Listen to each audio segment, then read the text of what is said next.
예수 그리스도께서 십자가에서 대속의 죽음을 당하시고 부활 승천하신 후 제자들이 오순절날 성령의 충만함을 받음으로 그리스도의 교회가 시작되었습니다. 초대교회 성도들은 열정을 가지고 예루살렘과 사마리아를 넘어 로마 제국 곳곳에 복음을 전했습니다. 하지만 그들 앞에 펼쳐진 것은 장밋빛 미래가 아니라 불신자들이 조롱과 제국의 박해였습니다. 오늘날 우리도 예수님을 처음 믿을 때 이와 유사한 고난을 겪을 수 있습니다. 하지만 초대교회 성도들 다수는 예수 그리스도를 믿는 믿음과 천국에 대한 소망을 가지고 죽음까지도 불사한 채 끝내 믿음을 지켰습니다. 이 순교의 피가 밑거름이 되어 그리스도의 교회는 무럭무럭 성장했습니다.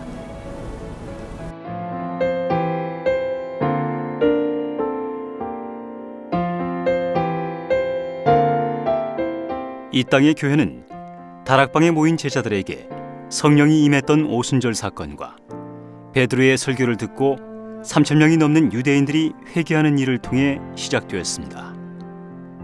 유대 율법을 지키며 회당과 성전에서 예배했던 초기 교회 공동체는 그 수가 수천 명에 이르자 집사들을 세워 교회 여러 문제들을 돕게 했는데, 그중 많은 표적을 행했던 스데반 집사는 율법과 성전은 중요한 것이 아니다라고 설교해 공회 지도자들을 격분시켰고 돌로 쳐서 죽임을 당합니다.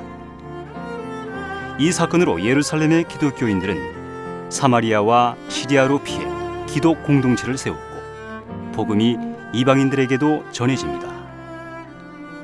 안디옥 교회에서 사역하고 있던 바나바는 다수에서 회심한 바울을 데려와 동역을 시작합니다. 바울은 총 4차례에 걸쳐 선교 여행을 하며 많은 교회를 세우고 서신서들을 남겼는데, 이 서신서들은 오늘날 성경에 담겨 있습니다. 당시 로마는 유대교를 합법적으로 인정하고 있어 기독교를 제약하지 않았기 때문에 복음이 빠르게 전파될 수 있었습니다.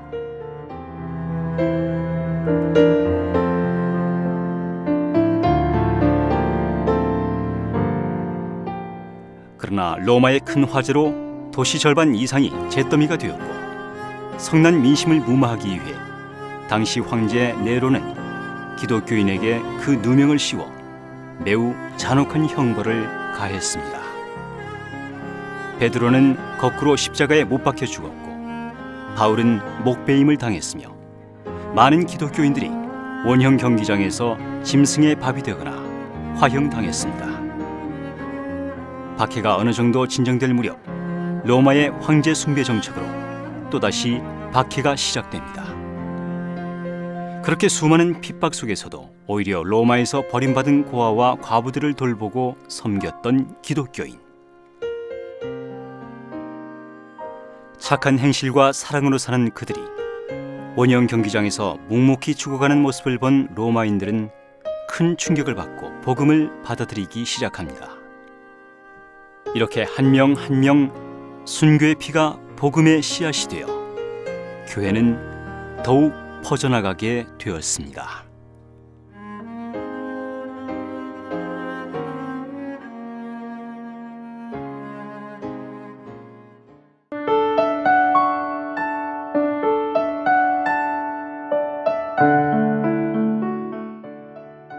이 세기에 들어서며 교회는 안팎의 공격을 함께 막아내야 했습니다. 외부로부터는 로마 제국의 박해와 이교 사상가들의 공격이 있었고, 내부로부터는 성경을 오해하고 왜곡시키는 이단들의 도전이 있었습니다. 교회는 이단들의 도전에 맞서기 위해 하나님의 말씀인 성경을 굳게 붙들었습니다. 구약 성경은 교회가 시작부터 영감된 하나님의 말씀으로 믿고 정경으로 받아들였습니다. 하지만 신약 성경의 정교화는 오랜 세월에 걸쳐 이루어져 4세기 중엽이 되어서야 견해의 일치에 이르렀습니다.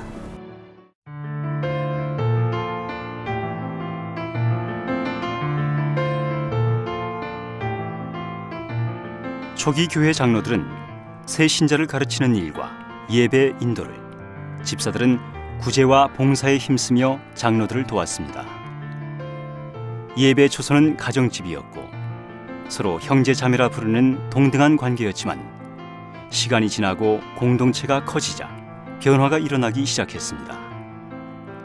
편의를 위해 예배당에 모이면서 사람들을 조직적으로 관리했고 감독과 집사, 평신도의 수직적인 관계로 변해갔습니다.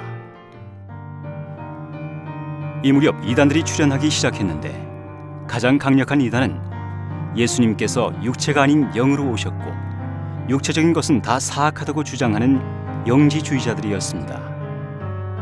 이들의 주장이 지식층을 중심으로 퍼져나가면서 폰투스 교회 감독의 아들인 마르키오는 영지주의를 기반으로 말씀을 재해석해 교회에서 추방당했고 소아시아부터 이집트까지 세력을 확장시켜 나갔습니다. 시간이 지나 교회가 점점 더 세속화되자 소아시아에서는 몬타누스를 중심으로 한 새로운 예언자 운동도 일어났습니다.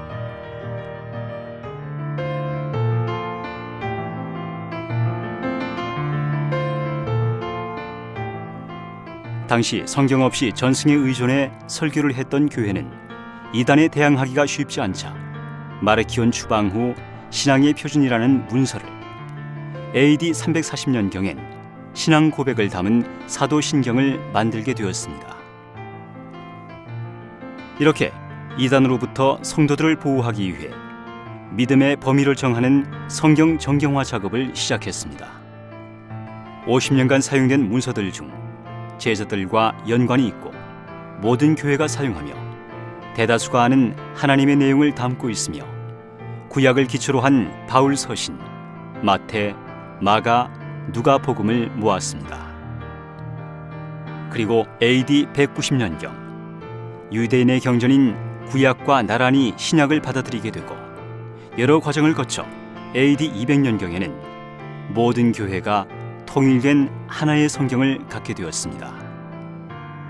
초기 교회에게 성경은 믿음을 견고히 하고 이단을 분별할 수 있는 척도였습니다.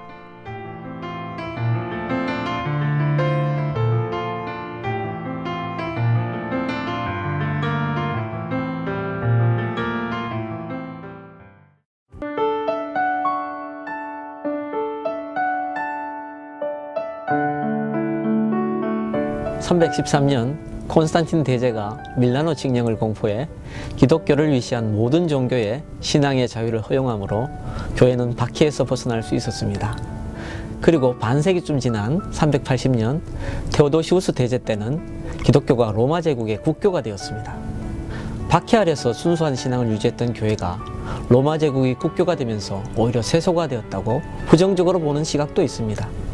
하지만 특정 지역의 기독교가 오랫동안 혹독한 탄압을 받았을 때 교회가 소멸된 경우가 있었던 것을 감안하면 기독교가 신앙의 자유를 얻고 로마의 국교가 된 사실을 부정적으로보다는 긍정적으로 봐야 합니다. 교회를 보존하시고 성장하게 하시는 하나님의 섭리와 경륜을 우리의 좁은 안목으로 비판할 것이 아니라 우리는 오히려 찬양하고 감사해야 합니다.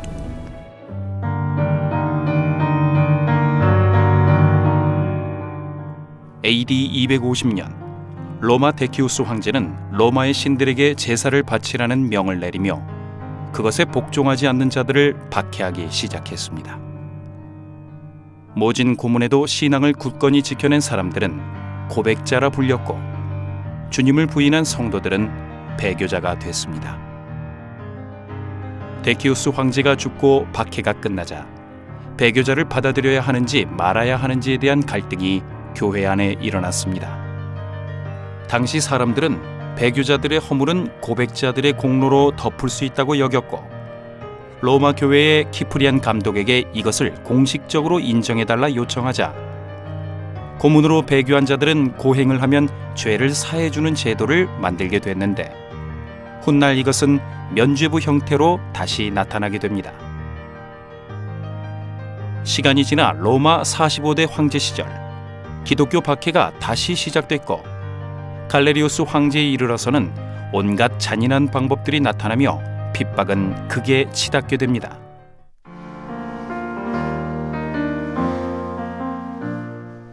당시 로마는 동로마와 서로마로 분리돼 각각의 황제와 부황제가 다스리고 있었는데 치열한 암투 결과 그들은 서방의 콘스탄틴과 동방의 막센티우스 두 체제가 남게 됐습니다. AD 312년 봄, 콘스탄틴 황제는 막센티우스를 몰아내고 로마 전체를 차지하고자 진군을 시작했습니다. 결전이 있기 전 콘스탄틴은 어머니가 믿는 하나님께 기도해 하나님의 음성을 듣게 되고 그리스도가 나타나는 꿈도 꾸게 됩니다. 꿈에서 받은 상징의 용기를 얻은 콘스탄틴은 대승을 거두며 로마를 통일시켰고 AD 313년 그의 동료 리티니우스 황제와 함께 밀라노 칙령을 발표해 기독교 박해를 중지하고 신앙의 자유를 선포하며 빼앗긴 교회의 재산을 돌려주었습니다. 황제의 개종과 교회에 대한 전폭적인 후원으로 교회는 일대 전환점을 맞지만 같은 시기 북아프리카 카르타고에서 교회 간에 일어난 논쟁에 대해 황제에게 중재를 요청하며 교회는 정치 세력과 연관되는 종교로 점점 변해가기 시작합니다.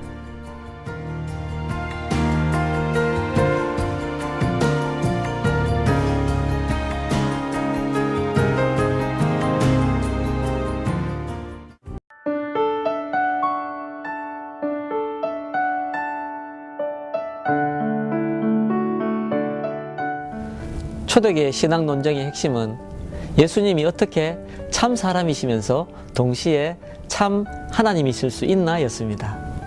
예수님의 신성을 부정하는 이단들도 있었고 예수님의 인성을 부정하는 이단들도 있었습니다.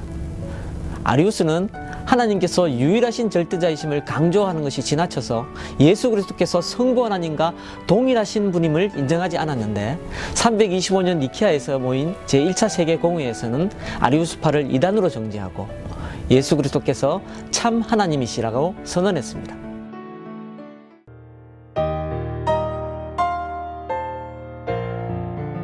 큰 교회의 성직자였던 아리우스는 하나님 아버지를 너무 강조해 예수님의 신성을 약화시키는 설교를 자주 했고 그것은 주변에 큰 영향을 끼쳤습니다. 이것을 들은 알렉산더 감독은 교회 지도자들을 소집해 아리우스를 정죄했는데 이에 질세라 아리우스는 친구인 다른 큰 교회 감독에게 억울함을 호소합니다. 이렇게 해서 동방의 가장 강력한 두 교회의 세력 다툼이 일어나기 시작했습니다. 콘스탄틴 대제는 이 소식을 듣고 교회 간의 분열을 가라앉히기 위해 325년 니케아에서 니케아 공의회라는 종교회의를 열었습니다. 이 회의에서 아리우스는 정죄를 당하고 동방교회와 서방교회가 공동으로 인정하는 신조인 니케아 신조가 탄생하게 됩니다. 시간이 지나가도 로마 황제들은 계속해서 교회 문제로 감독들을 귀향 보내는 등 정치권은 끊임없이 교회에 영향을 미쳤습니다. 그렇게 되자 교회의 성직은 황제와 어떻게 관계하느냐에 따라 달라지기 시작했고 정치적인 야망이 있는 이교도들까지 교회에 몰려들기 시작하면서 교회는 점차 타락의 길로 접어들게 됩니다. 이런 교회 모습에 많은 사람들이 환멸을 느껴 교회를 떠나 사막에 은둔하며 수도 생활을 하기 시작합니다.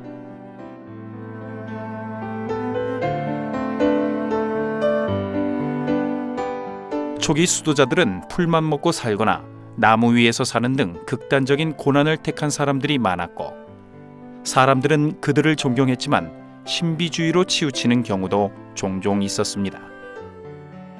325년 파코미우스는 과거 수도자들이 행했던 오류를 피하기 위해 정규적인 노동과 식사 그리고 예배를 병행하면서 수도하는 공동체를 만들었습니다. 많은 수도자들이 이것을 모범으로 여겨 이후 모든 수도적 공동체가 이 골격을 따르게 됩니다. 대표적인 수도자로는 수도사 출신 학자 제롬, 서방 수도원의 시작인 투르의 마틴, 수도원의 새로운 면을 보여준 히포의 어거스틴 등이 있었습니다.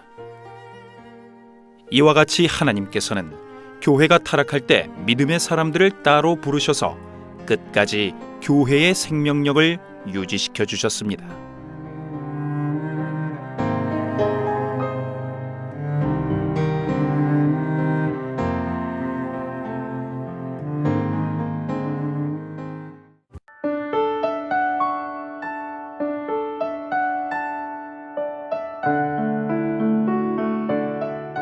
우리 기독교 신앙은 헌신적 삶을 살았던 많은 신앙의 선배들을 통해 우리에게 전달되었습니다. 이단들에 맞서 정통교리를 세워간 동방과 서방의 여러 교부들이 있었기에 오늘날 우리가 가진 신학과 신앙이 유지될 수 있었습니다. 암브로시우스 같은 이는 로마 제국과의 관계에서 교회의 위상을 확고하게 했습니다. 특히 요한 크리소스톰은 삶이 실린 수백 편의 설교로 많은 이들에게 영향을 끼쳤고, 어거스틴은 성경의 은혜 교리를 확고히 드러냈습니다.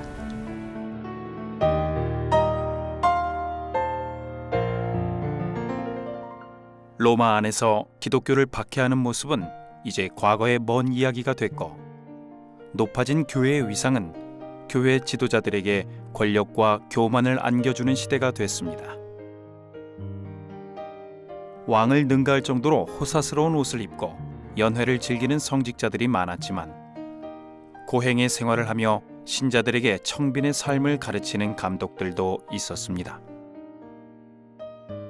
373년 밀라노 교회 감독이 죽자 도시의 총리였던 암브로시우스는 이단과 교회와의 싸움을 수습했는데, 이것이 높이 평가돼 세례를 받지 않았음에도 불구하고 시민들의 지지로 밀라노 교회의 감독이 됩니다. 당시 밀라노엔 황제의 관저가 있어 암브로시우스 감독은 황제에게 큰 영향을 끼쳤고, 황제들은 중요한 문제가 있을 때마다 암브로시우스와 의논하고 결정했습니다. 결국 암브로시우스 감독의 영향을 많이 받은 테오도시우스 황제는 380년 모든 우상 제사를 금지하고 국교를 기독교로 하는 칙령을 내렸습니다. 한편 동방교회에서는 아폴리나리우스 감독이 예수님의 성육신에 대해 오해를 일으켜 많은 신학자들의 반발을 샀고, 이 논쟁을 해결하기 위해 황제는 종교회의를 열었는데, 그 과정에서 니케아 신조가 재정비되고 아폴리나리우스는 정죄를 당했습니다. 이것을 계기로 예수님의 인성과 신성을 좀 더 명확하게 확정해 예수님께서 우리를 구원할 수 있는 완전한 구원자라는 믿음을 더욱 견고하게 세웠습니다.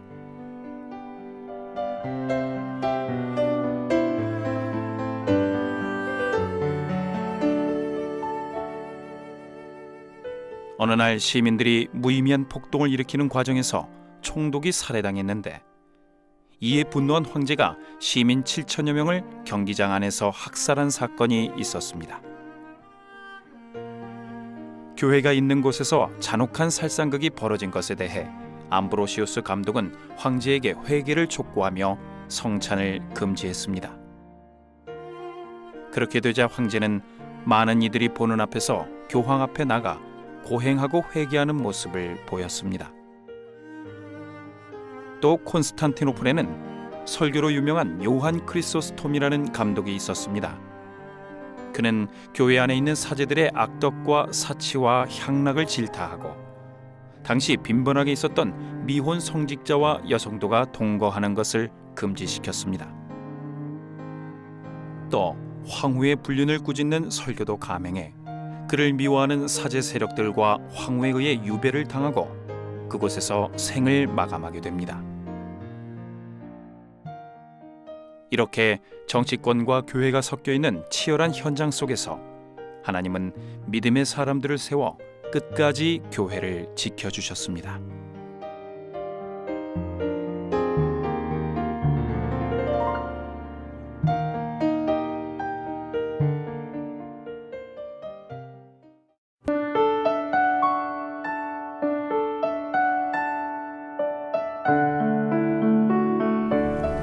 (395년) 테오도시우스 대제 사망 후에 그 아들들에 의해 양분된 로마 제국은 476년 소로마 제국 황제의 관이 야만족 침입자의 손에 넘어감으로 실제적 종언을 구했습니다. 모든 길은 로마로 통한다고 호언했던 로마 제국의 절반을 삼킨 것은 로마인들이 경멸하고 무시했던 야만인들인 게르만족이었습니다. 여기서 우리가 주목할 것은 야만족, 게르만족이 서로마 지역의 정치적 주체가 되므로 교회의 주체도 바뀌었다는 사실입니다. 교회가 처음 세워졌을 때 그 교회의 주체는 유대인들이었는데 이제는 복음이 로마인들을 거쳐 게르만족에게 넘어간 것입니다. 자신들을 복음의 도구로 사용하신 하나님의 뜻을 곡해하고 로마인들이 교만하자 하나님께서는 그들을 버리시고 그들이 멸시하던 게르만족을 대신 세우신 것입니다. 복음의 서진을 통해 오늘날 복음 전파의 도구로 쓰임받고 있는 우리 한국교회도 스스로를 살펴 선교에 합당한 정결한 그릇이 되도록 항상 힘써야 할 것입니다.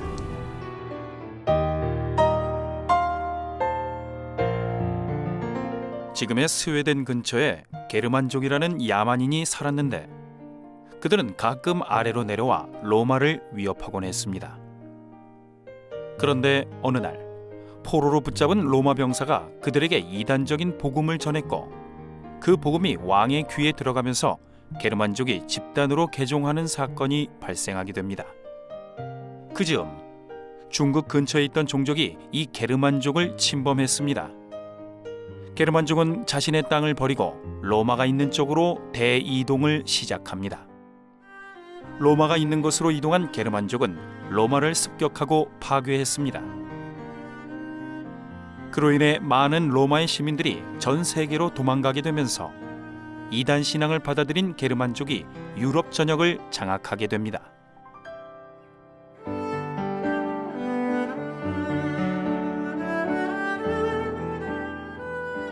유럽의 전역을 이단 게르만족이 장악하는 상황 속에서 아직 개종하지 않은 신흥 강국 프랑크족이 있었습니다.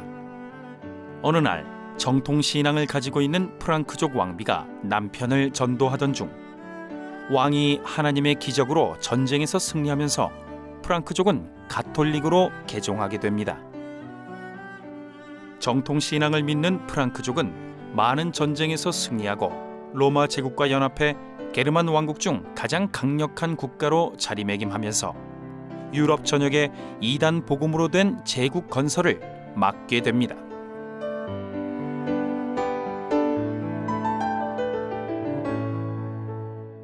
중세시대 흑사병이 유럽을 강타해 유럽 인구의 절반에 가까운 사람들이 죽어갈 때 그레고리가 주교로 임명됐습니다. 전염병과 게르만족의 침입, 국가의 행정마비로 로마가 매우 어려운 시기에 그레고리 주교는 국가의 역할을 대신해 열심히 나라를 정비했습니다. 그의 활동으로 교회의 권위는 높아졌고 이러한 정치 참여는 수백 년 동안 로마 주교의 입지에 매우 큰 영향을 주게 됩니다.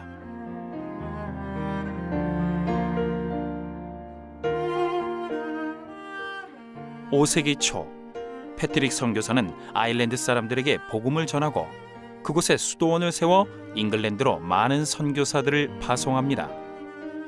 또 그레고리 주교도 선교사들을 잉글랜드로 보내 그곳을 로마 교회와 하나가 되게 합니다. 이렇게 교회와 함께한 큰 복음의 흐름은 게르만족을 타고 점점 서쪽으로 움직이기 시작합니다.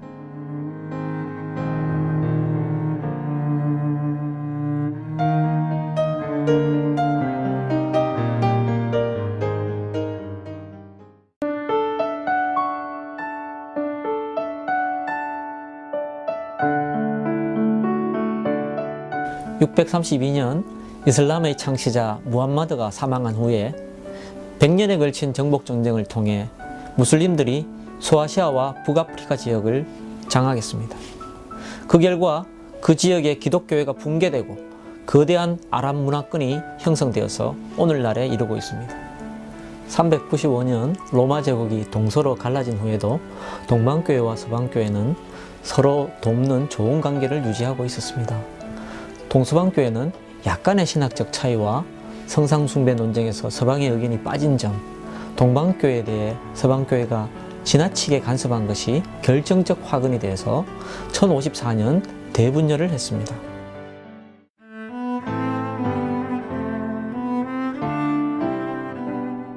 (610년) 아라비아의 메카에서 마호멧은 천사 가브리엘이 알라의 메시지를 자신에게 맡겼다고 주장합니다.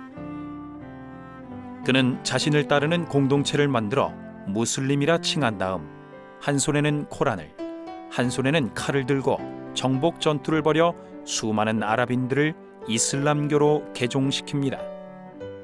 마호멧은 다시 메카로 돌아왔지만 2년 만에 숨을 거두고 그를 따르던 추종자들이 그의 말과 환상들을 글로 남겨 코란이라는 경전을 만듭니다. 이슬람 군대는 아라비아와 시리아 그리고 북아프리카를 차례대로 공격하고 정복해 결국 예루살렘까지 함락시킵니다.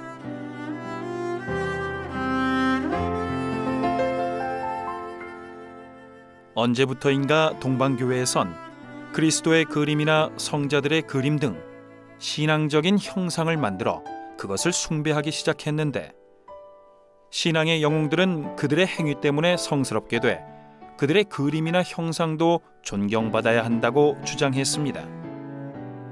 6세기 이후 교회와 정부는 기독교의 성상 제조와 성상 숭배를 조장했고, 무지한 신자들은 그것에 순종해 계속해서 성상을 숭배했습니다. 이것을 지켜본 레오 3세는 사람은 절대로 숭배의 대상이 아니다라고 하였고, 성상 숭배를 죄라고 여겨 730년 공공장소와 교회에서 모든 종교적 성상을 제거하라는 칙령을 발표합니다. 하지만 시간이 지나도 성상 숭배의 문제는 쉽게 가라앉지 않았고, 이 문제는 동방 정교회와 서방 가톨릭 교회 사이를 더 멀어지게 했습니다.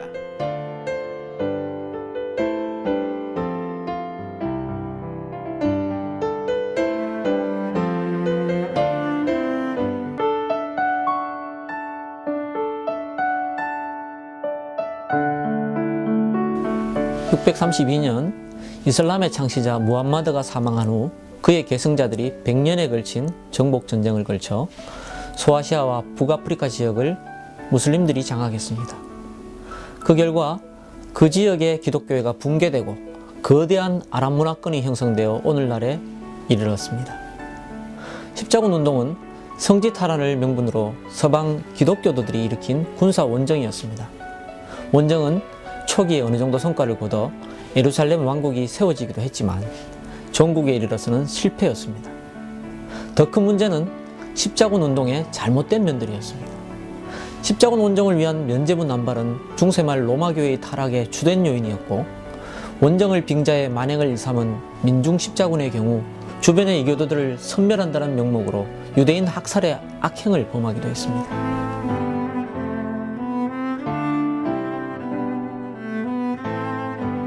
예루살렘을 점령했던 이슬람의 군대가 점점 북쪽으로 오면서 기독교인들을 모두 학살한다는 소문이 돌았습니다. 그 소문을 접한 교황은 빼앗긴 기독교 성지를 회복하기 위해 십자군을 모집해 예루살렘을 탈환했지만, 오합지졸들로 구성된 십자군은 어린 아기까지 잔인하게 죽이는 만행을 자행해 아직까지 교회는 이슬람의 미움을 사고 있습니다. 또 이단을 척결한다는 명목하에 수많은 사람들을 죽였는데, 교황이 종교 재판의 고문을 허가하자 각 지역에서는 아주 잔혹한 고문과 살인들이 일어나 유럽에서 100만 명이 넘는 사람들이 죽어나갔습니다.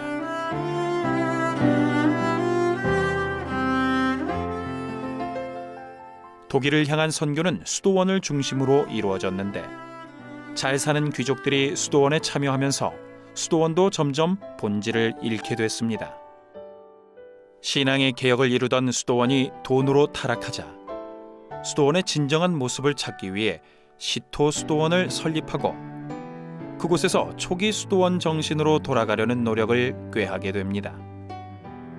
또 프랑스어로 번역된 성경을 본 어떤 사람이 교회에서 가르치는 내용과 성경이 다르다는 것을 확인하고 가톨릭 교회의 잘못된 가르침에 대해 지적하자 그를 교회 권위에 불복종한다 하여 이단으로 정죄하고 십자군을 동원해 유럽에서 그를 따르는 수많은 사람들을 죽입니다.